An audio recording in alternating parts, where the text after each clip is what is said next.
এরকম সিচুয়েশনে কলকাতার কাছে এরকম একটা অফবিট জায়গায় ভিডিও করতে আসা বা তোমরা যদি ঘুরতে আসতে চাও, ঘুরতে এসে এইরকম টাইমে একটা আলাদা অনুভূতি ফিল করতে পারবে, একটা রোমাঞ্চকর ব্যাপার একটা ফিল করতে পারবে, যেটা আমি ফিল করছি। অ্যাকচুয়ালি দারুণ লাগছে।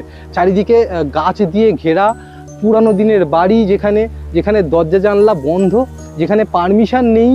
এখানে বলছেন যে একটা ভুতুড়ে ব্যাপার এর সঙ্গে জড়িয়ে আছে, আমরা অতটা বিশ্বাস করিনি, কিন্তু ফিলটা কিন্তু ওরকমই দিচ্ছে, একটা আলাদা একটা ভয়ের একটা ফিলিংস দিচ্ছে।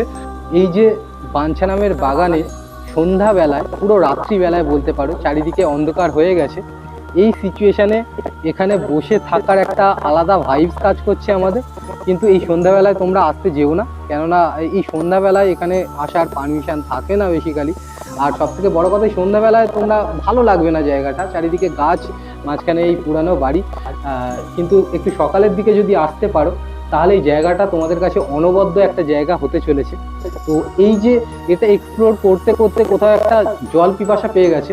আমাদের যে জলের বোতলটা ছিল সেই জলটা পুরো শেষ, আমরা স্টেশন থেকে জল কিনেছি, সেটাও শেষ হয়ে গেছে। তো পিছন থেকে একটা কিসের আওয়াজ আসছে, কেউ একজন নামছে, কেউ নামছে।